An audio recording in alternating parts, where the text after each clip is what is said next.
Today's podcast guest is Miriam Chancellor.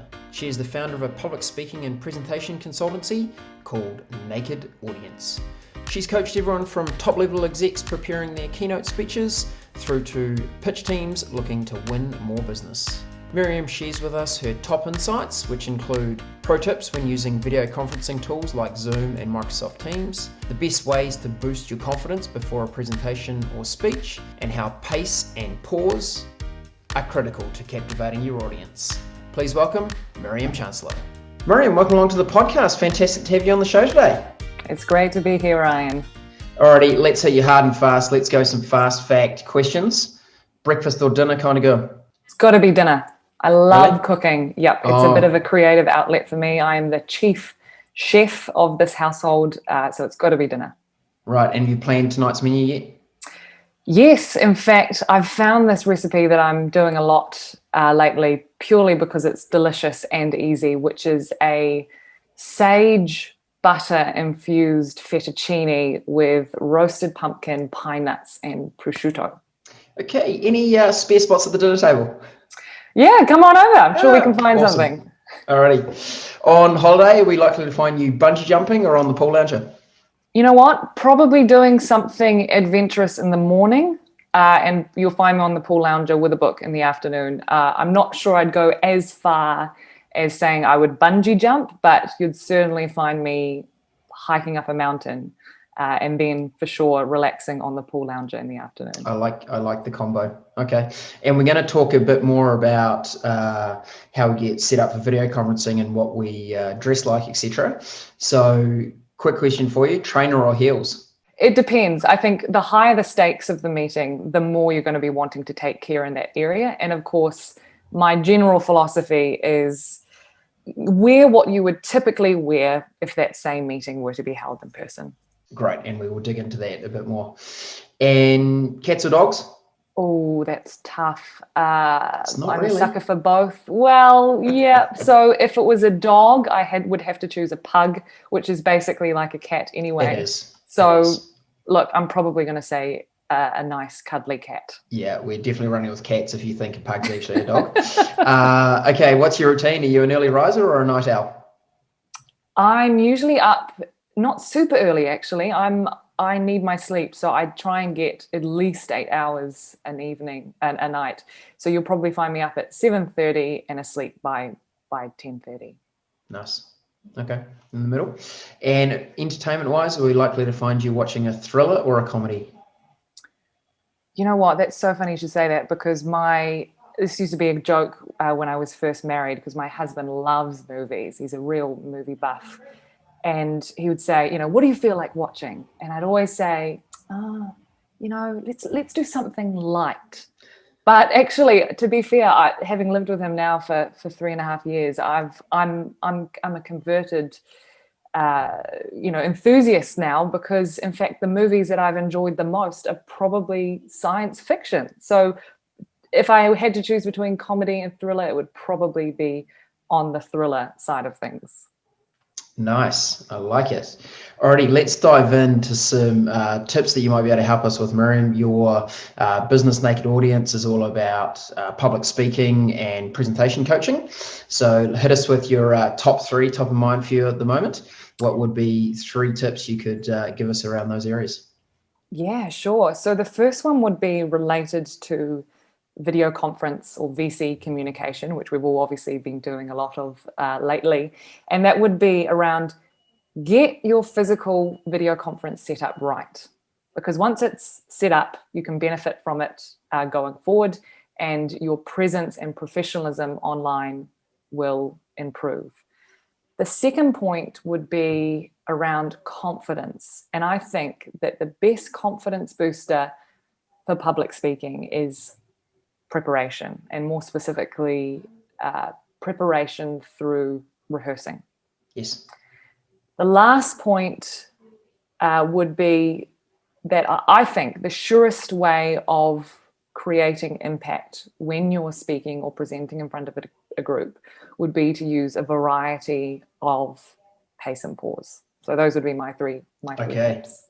Awesome. I'm looking forward to digging into these and finding out a bit more about them. But let's understand a little bit about your maybe public speaking and presentation journey. Were you one of these fortunate people that public speaking always just came supernaturally to you and you jump up on a stage and you were good to go? Or have you been on a bit of a learning and development journey yourself? Oh, look, I think we're all on a learning and development journey. But to be fair, I did start at a very young age. My mother put me through speech and drama. And I remember giving my first performance at the age of 6, where I got up in front of a crowd and delivered my first poem, which was, "My mother said I never should play with the gypsies in the wood." And I don't mean to boast, but I did win that competition. So it started for a very young age. And, that's what I say to people generally, is that it's all exposure. No one's born, or I think no one's born with that innate capability. It comes through practice and getting used to speaking in front of a group. Like most skills, they are skills that can be learned, right? And yes, some Absolutely. people might be slightly more adapted and slightly more natural in it, but they are still skills that need to be learned. And I think with like many skills that we see, if you are too confident with how good you are, you probably fail to learn about how much you could improve. So I think being on that learning journey is always a pretty important one. Absolutely. Okay, take us through some of these tips around how we get our video conferencing technology and environment set up well. As we well know, with what's been going on in the world this year, so many of us have now been into that, and there has been a huge variety I've observed with people that have environments set up very well, people that don't, and then if they don't have their tech set up well, they're arriving in meetings and they're all flustered and they're not really on point with what's going on. So just run us through a few details about the things you would think about in your tech setup and environment setup. Sure. So, yeah, absolutely. There are a lot of things to consider. And this all came about through this workshop that I developed at the beginning of lockdown, which was to train people to effectively communicate over these platforms. And the first section of this workshop is on the kind of 101 physical setup. And interestingly enough, very few people get everything right. So a couple of things there. I mean, some common mistakes would be around lighting. Don't have any backlight because you're going to end up in silhouette. Harsh overhead lights can make your features appear distorted because they'll cast harsh shadows. Ideally, you are positioned in front of a window, so you've got natural light illuminating you. So lighting would be a common mistake. If you have natural lighting and then obviously light changes with cloud cover and those kind of things, do you find that if you're really using predominantly natural light, that it can really change up the environment because of the changes in the natural light? It can change, yes. And look, at the end of the day, you can only work with what you've got. Ideally, you've got some kind of levers that you can turn to adjust that lighting. Like for me, for instance, you can see that for those that are listening to this on YouTube, I've got this blind next to me, which I've pulled down. Yes. The blind in front of me is pulled up, but when the light gets too bright or too harsh, I pull that partly down. Right. I've also got a supplementary lamp on my desk, which I sometimes turn on, particularly as the light is fading. But what I do, just a little pro tip here, is not point the lamp so it's directly facing me, which again can cause that harsh light, but face it so it's pointing to the wall, and that way the light will bounce off the wall and onto your face, creating a softened and even light. But yes, for sure, the fluctuating light can be tricky to navigate at times. Okay, great. And what else about our tech setup? Yeah, backgrounds are very important to get backgrounds right. It's a balance between something that's interesting but not too distracting.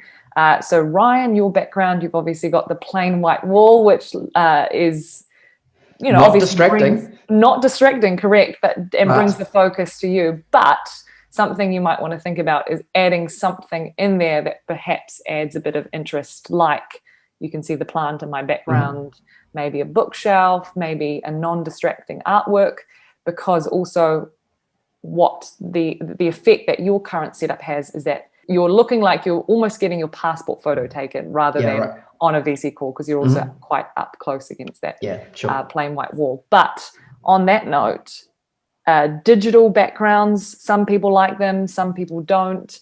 My preference is that I would rather see a natural background. 2 reasons for that. Firstly, it helps you appear more open and authentic as a speaker, because you're being open and transparent around what's going on behind you. And secondly, digital backgrounds don't always cope well with movement, as we've all discovered. If you make an exaggerated hand gesture, you may look like you've lost an arm. So generally plain your natural background is the way to go. Okay, and what's optimum for camera angle?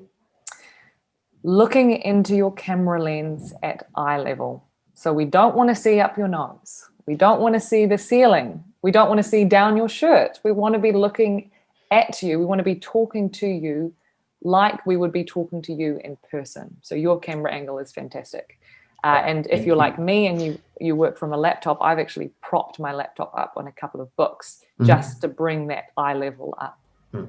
And I find the other one is really important, is actually where you locate your video conference software. So, we're currently on the Zoom platform, and I always try to position the person that I'm talking to like directly under my camera. So I'm at least most of the time looking like I'm trying to engage directly with you, rather than I see people with, their VC platform on a different screen. So they spend half their time looking across the other way, and you kind of lose that connection with people, right?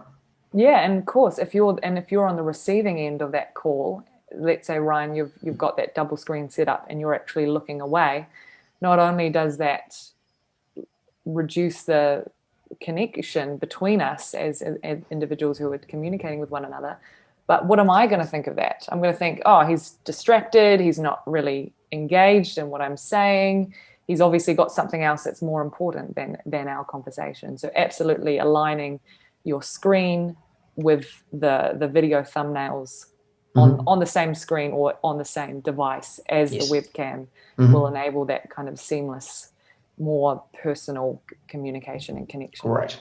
Okay. And one of the differences we see with the normal in-person interaction versus the VC is that often if we're joining people in a meeting room, a physical meeting room, we kind of have some of that, small talk. How was your weekend? What's been going on? How's your sister? What's your daughter doing? Type thing.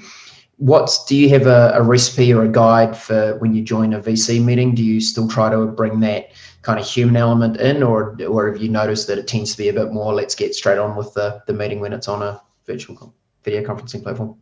It's an interesting observation, and I've found, or the feedback I've had from the people I've talked to about this, is that generally speaking, VC calls tend to just be a lot more focused than in-person calls. So whether, I can't say why that is, but generally there feels like there's less of a need to have that small talk, that superficial buffer of conversation at the beginning of the call. So no advice there. It's more of an observation. And interestingly, I did notice, or read somewhere, I think it was the Harvard Business Review posted some research around that the average, the number of meetings a person attends per day has increased as a result of these technologies, but the length of meetings, the average length of meetings has decreased. So we are on average spending less time in meetings, even though the number of meetings has increased. And I think, let's be honest, I think everyone could do with less meetings in their life. Right. So I don't see that as a negative. It's just the nature of these technologies that we're using. Okay, let's transition to more the public speaking environment. But I think there's this interesting crossover happening now where, for example, we were recruiting during lockdown. So we were doing a lot of our candidate interviews over Zoom. So there's still that, how do you manage the environment? But I'm most interested in the confidence booster. We hear, those stats thrown around that people would prefer to die than do public speaking. Which is very sad. And I think it's sad because with the right training and the right development, of course, you can learn to be a confident and comfortable public speaker. I'm fortunate in my role; I get to do a lot of public speaking. I'm very comfortable with it. But equally, I still get those little butterflies right before I hit the stage and those kind of things. So talk to us about how we build our confidence and move into that zone where, for maybe people that are less comfortable doing public speaking, how can they boost their confidence? Sure, absolutely. So we talked about preparation at the beginning of the session together, and my general belief is that there are two approaches to overcoming public speaking anxiety or nerves. And again, you've mentioned around the butterflies. There is a healthy amount of nerves that, it's fine to have a little bit of nerves, have those symptoms. In the case, what I'm referring to now is just around that more crippling anxiety when it comes to public speaking. So there are two approaches, I believe, to overcome those. The first approach is a short-term approach, which is preparation, and the long-term approach is exposure. So just to dwell on preparation a bit, confidence comes from competence, and competence comes from being prepared and knowing your stuff. So when you're prepared for a particular presentation, you're basically giving yourself the best chance of delivering a successful presentation. And in doing that, the affirmation you receive as a result of that solid performance, whether that's affirmation from your colleagues, from the client who chose to go with you as the provider, or whether it's just internally that you nailed that presentation, that affirmation will give you the confidence to do it again next time. So preparation is absolutely critical. And just to unpackage that a bit further, some 3 areas of preparation that I think are particularly important if we're talking about presentations in a work capacity would be preparing questions, the questions you might be asked, rehearsing out loud, and learning ideas, not memorizing word for word. So if we were just to go back to those preparing questions, people tend to think, I can't prepare for the questions that I might be asked. But actually, in reality, you should know your audience really well. You should know who you're talking to, because that should have influenced the way you're communicating your message. And if you know your audience well, I bet you can preempt at least 60% of the type of questions you're going to be asked at the end of the presentation, because you know their constraints, you know what their pain points are, you know what their biggest concern is, and that way you can actually prepare those questions. In terms of rehearsing out loud, for the same reason, a musician doesn't prepare for a gig by going over the piece in his or her head. You should be delivering and practicing your presentation out loud as if there really were an audience in front of you, to make that environment as realistic as possible. And just on the last one here, and then you can jump in, Ryan, around learning ideas, not memorizing word for word. So memorizing word for word is challenging because it's time consuming. It's risky because if you lose your place, it's very hard to recover because our memories learn sequentially. And you appear quite stiff and inauthentic in your delivery. It's quite mechanical because you're just relaying words. So It's definitely better to learn ideas rather than memorizing word for word. So those are my 3 kind of points under preparation: prepare questions, rehearsing out loud, and learning ideas. I like that, and been fortunate enough to do some speaker training with Matt Church, and he reinforces a lot of the concepts you've already talked about, which has been great. When you're doing the rehearsing out loud, do you encourage people to try and assemble a friendly audience that, in advance as well, use that as so maybe a bit of practice in front of the mirror first, and then bring the friendly audience in before you do the main stage, if you want to term it that way? Absolutely. If you can, most people do tend to shy away from rehearsing in front of other people, which I can understand why, because often we're more concerned about the judgment of the people that know us the most. So we're more resistant to practice in front of our families and our colleagues because we really care about what they're going to say. And if what they're going to say is going to show that perhaps we're not as good as we need to be, that's going to affect us quite a lot. But in terms of preparing in front of the mirror, I actually don't do that. And I don't actually recommend that anyone does that either, just because we get fixated around how we're looking, whereas we should be more concerned around our message delivery and what we're actually saying. But absolutely, to answer your question, Ryan, preparing, if you can, delivering in front of a practice audience is such a great idea. In fact, I'm working with an organization at the moment who's, it finds themselves in a pitch environment. They're pitching for business. And it came out of the conversation at one stage, and we were going over these similar principles around practicing and rehearsing out loud. And it came out of the conversation that they don't always rehearse because they're saving their performance for the day. In other words, they think they don't need to rehearse because the best performance will be on the day in the pitch room. And that's absolutely bollocks. What's the chance that your best performance happens to be the first time you do it in front of the client? The chances are so small. So you do need to be rehearsing out loud, and ideally in front of one another or to a practice audience. Absolutely. I wonder what the feedback from the public would be if some of our high-level performance sports or arts coaches said, actually, we've decided not to do training anymore. We're just going to turn up on Saturday because we're sure that'll be our best performance. I wonder how that'll go down. Exactly. And it's the same principle, like anything, as I said before, around the musician, but same for sportsmen as well. You train so you can give your best performance on the day. It's just a natural part of the process. It's absolutely critical. So I don't know what it is about public speaking or around presentation that people think they don't need to do that.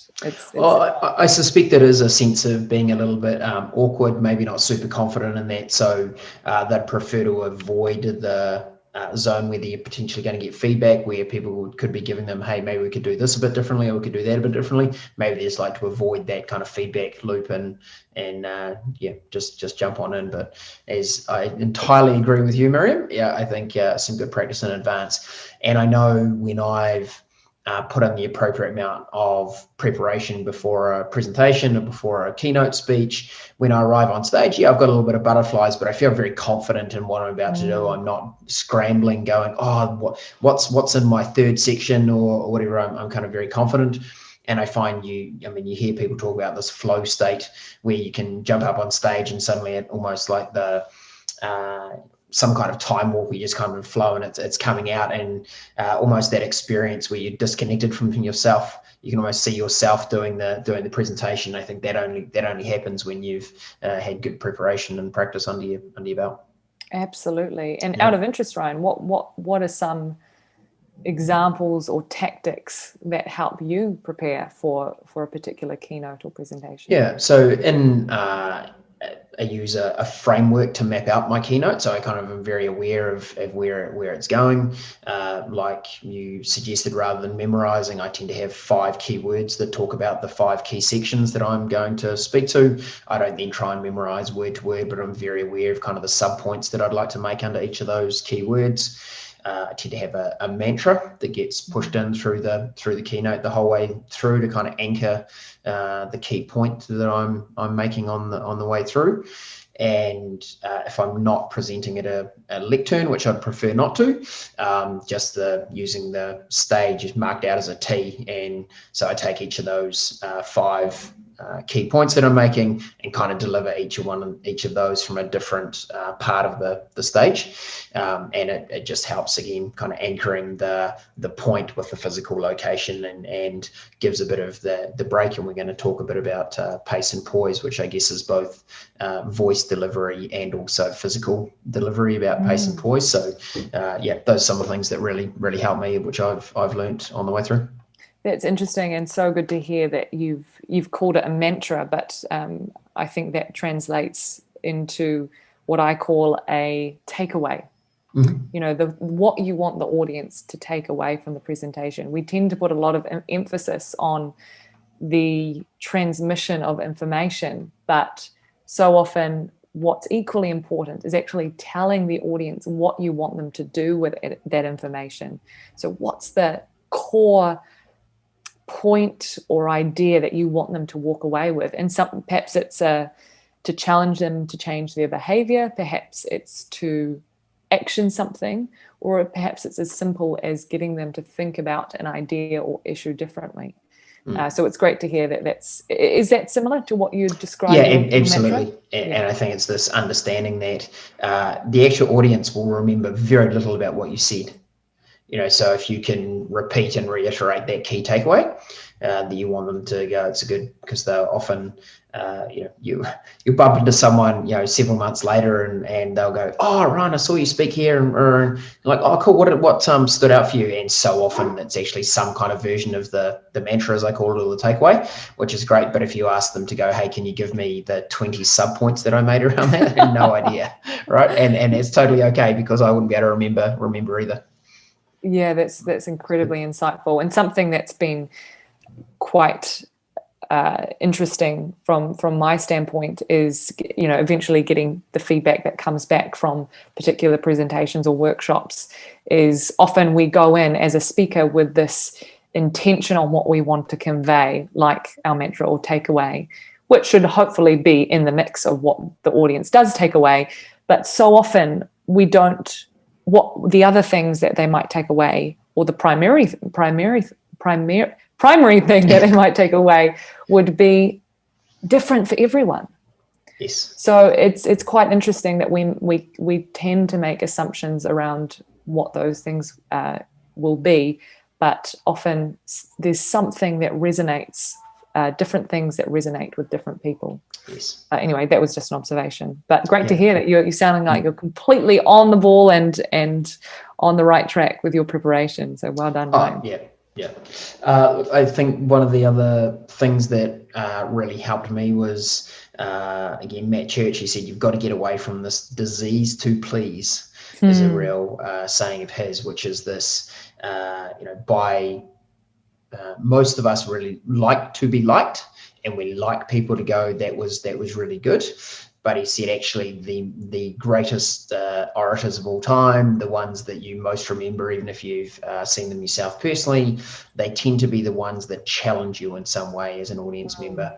They make you think about something a bit differently, and that may not make them like you, because you're challenging. It could be their beliefs, it could be their understanding of the way the world works, but they're the ones you remember, those people, because they did challenge you. So this getting away from the disease to please is always one that's kind of ringing in the back of my mind when I'm prepping. That's great. I love that. That's a real insight into the truth there. Yeah, or as the other phrase goes, I think I came across this. I love listening to the Tim Ferriss podcast, and I don't know who it was that he interviewed, but the idea that came out of one particular episode was around, if you try and be everything for everyone, you're going to do nothing for no one. So if you can seek to connect with even, I think this was more in the context of writing, but I think it does translate to when we're presenting as well. If you can try to just really connect with, a small group of people, then that's going to make a big impact. Whereas if you try to, as you say, please everyone, then you're going to be coming across probably quite vanilla. You're not going to have any original ideas, and you're not going to create an impact. Okay. Do you have any favorite orators yourself? People that you've seen speak, or people through history that have been of interest to you? Yeah, good question. I've never been one to have one particular role model or, I guess, source of inspiration. I get a lot of fulfillment from seeking out aspects of people's skill sets from a variety of different people. In terms of communication, I think, just to draw upon a more contemporary examples, I think obviously Jacinda is an excellent communicator, and we can Sure. learn a lot from her. And of course, Obama. Mm-hmm. And in fact, I use his speaking. I've used a couple of his excerpts from his speeches in my workshops just to demonstrate certain principles, because he is just such a compelling orator. He's a marvel to watch. Mm. Is he pretty good at pace and poise? He sure is. In fact, that was one of his excerpts I use to talk about just those two principles. Yes. Right. Actually, I said poise, didn't I? But you said pause. So I guess we could add it in the 3 Ps, because maybe some poise is helpful as well. But you're actually talking about pace and pause. Yes. So do you just give us some more insight into that, and maybe can you reference Obama and how you've observed him using those 2 aspects? Yeah, absolutely. So I would argue, first and foremost, that pause is probably the most powerful vocal technique there is. It adds emphasis to important phrases. It creates tension. And of course, it allows, thank you, it allows for, breathing room between ideas as well. But pause does go hand in hand with pace, which is, of course, the rate at which we are speaking. And you can use a variety of pace to create different effects when you're speaking. For example, slowing down to really let the key message sink in, or speeding up to create tension, or to perhaps breeze on over sections that are less important. Yes. Interestingly, most people, and Ryan, I'd be interested to get your thoughts on this, most people speak too fast when talking to a group in a public speaking setting. And it's a challenging one, and it's not impossible to do. You just have to be intentional about it. But the 3 benefits of being able to slow down, or choosing to slow down: firstly, your audience has time to digest what you are saying. Secondly, it gives the impression you're in control and you've got a handle on your nerves. And finally, your thoughts and your words can work together. And that's particularly important in an impromptu speaking setting, or when you're speaking without much preparation.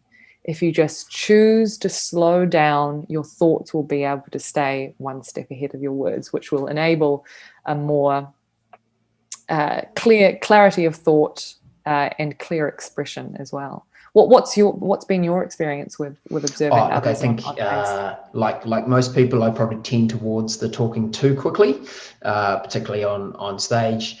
I think if you're not super comfortable with public speaking, you tend to be in the mindset of, I can't wait to get this over. And therefore you tend to talk quickly to try and get through it quickly. I think if you could change that mindset up to I'm looking forward to conveying my message, or something of that nature, then it would probably help. But look, totally agree with you, Miriam. All those things. You watch people with outstanding delivery skills as an orator, and they even their delivery is like poetry. They may not be delivering poetry, but their delivery is like poetry, and I think it is an art form. And you see people that are very good at it, and I'm mesmerized by their skill and ability to deliver. And your example of Jacinda Ardern very rarely gets flustered, even in some quite challenging debate environments, where it would be really easy to let your emotion run over, and you can just see her controlling her pace very well. She has some great pause as well. So yeah, I think she's also a very good example.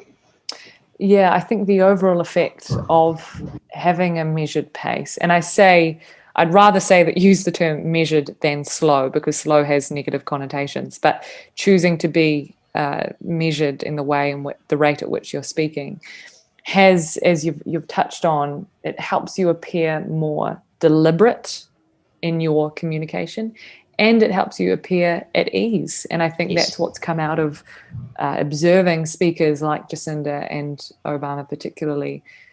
They just seem completely at ease, even in the more stressful situations. Yes. And just to touch on what you referred to earlier around people who just want the whole experience to be over, so they just race through what they're trying to say. That's absolutely true, and you do see that in more junior speakers. And unfortunately, I've seen it many times before. They end up speaking so quickly that they end up stumbling over themselves, and which is such a shame, because of course if they'd only slowed down, their thoughts would have been able to stay one step ahead, and they actually would have been fine. Yes. And to relate back to those positive effects of having a measured pace, I heard someone deliver a speech at the end of last year, and I went up to her afterwards and I said, "You were fantastic." I said, "Your pace was so measured. You came across so confident." I said, "Well done." And she looked at me so surprised and she said, "Really? I was a nervous wreck inside."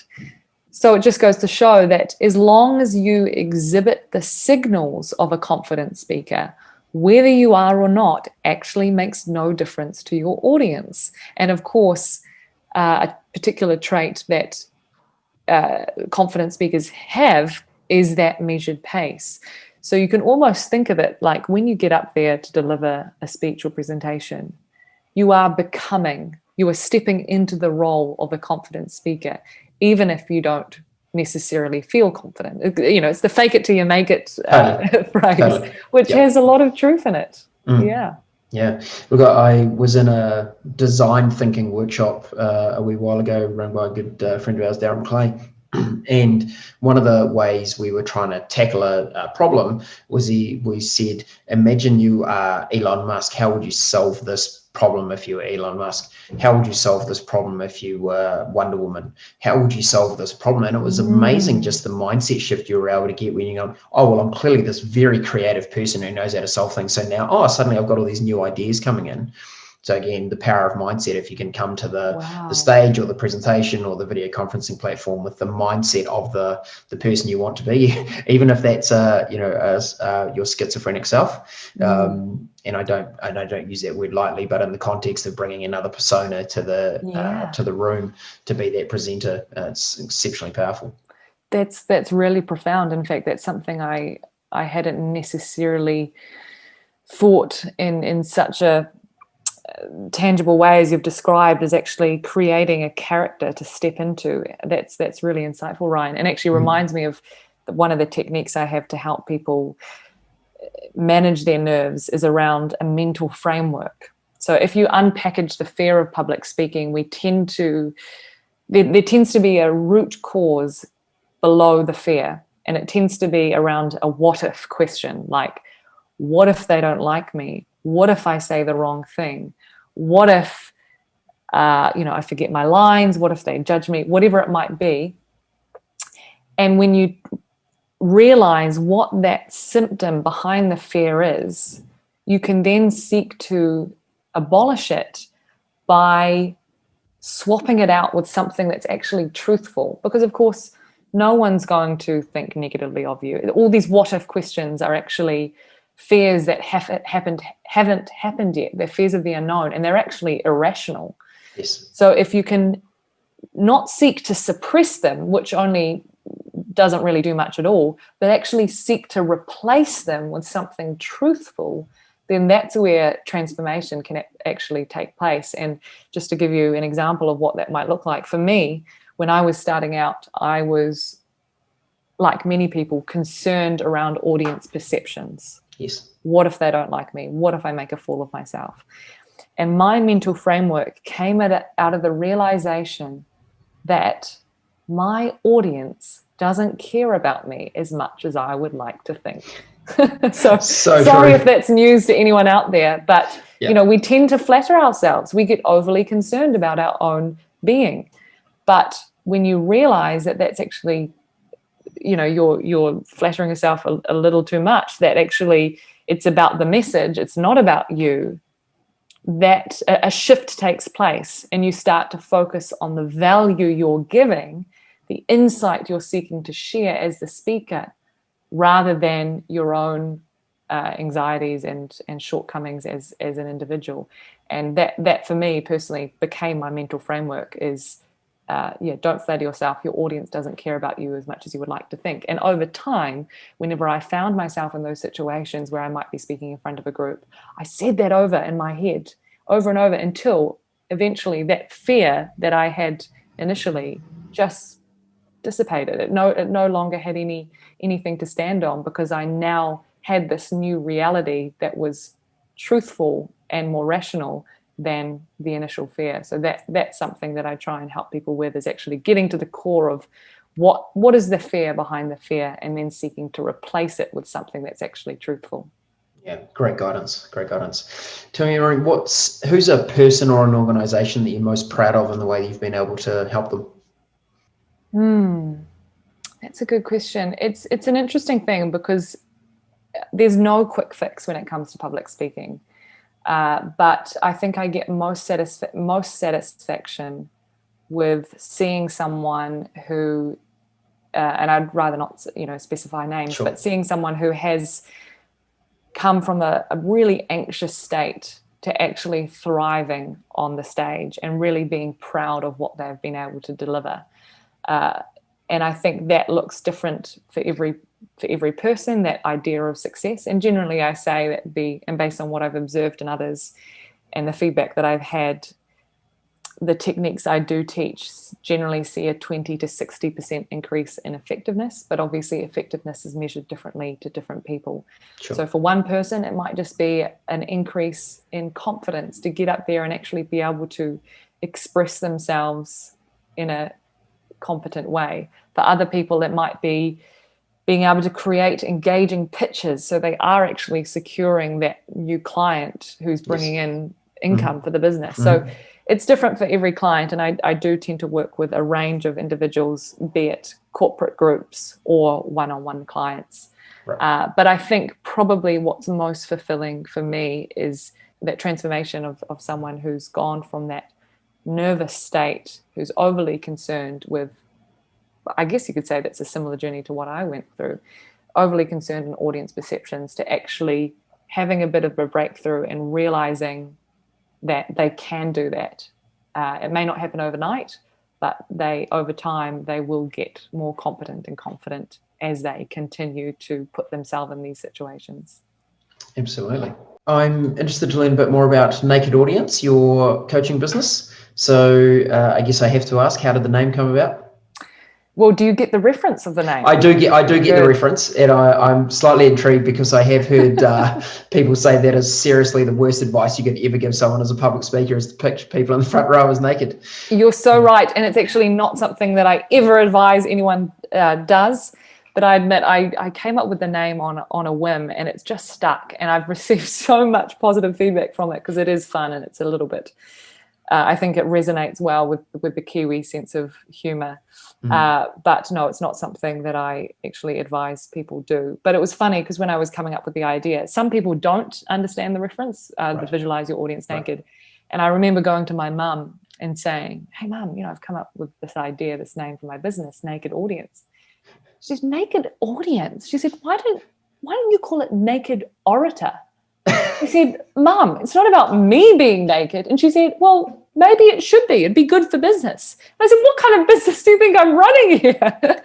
But no, brilliant. So yeah. So she's a bit of a hoot. But so Naked Audience stuck. Yeah.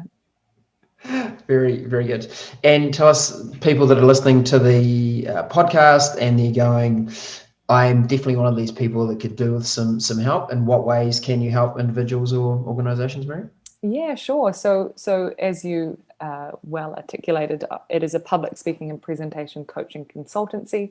So the main offerings that I have are around one-on-one coaching. So obviously those sessions are personalized to the needs of the particular individual I'm working with, be it a form of professional development, so ongoing training, or it could be centered around a particular project, presentation, or keynote that individual might be getting ready to present. Secondly, you've got the more group workshops, which might involve me to delivering to many. So I'm doing one of those on Thursday, delivering to a large group of people.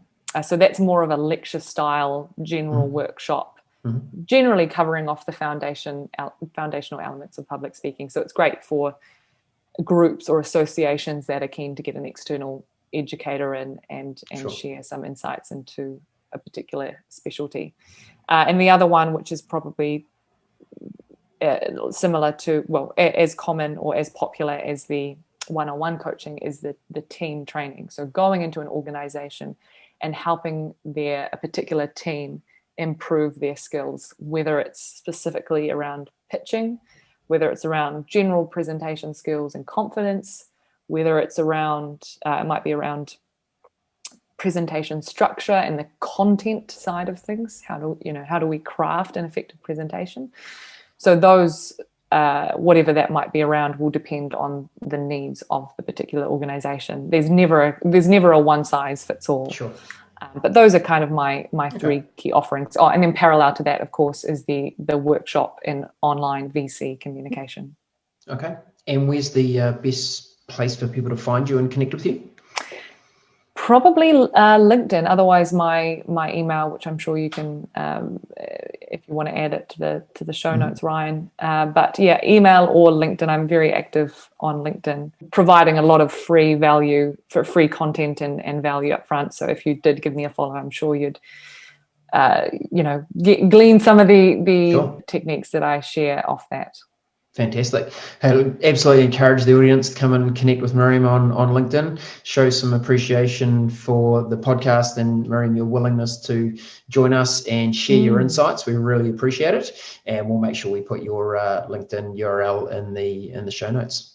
Awesome. Any closing thoughts you'd like to leave with the audience today, Miriam? Oh, the only thing I would say would be never let a negative experience in public speaking put you off from doing it again. Yes, be your own critic, but be your best friend as well. So if you had a negative experience, identify and articulate and write down what didn't go well and then move on, because that's the only way you're going to improve, is if you actually take a lesson from a negative experience and apply it to future experiences.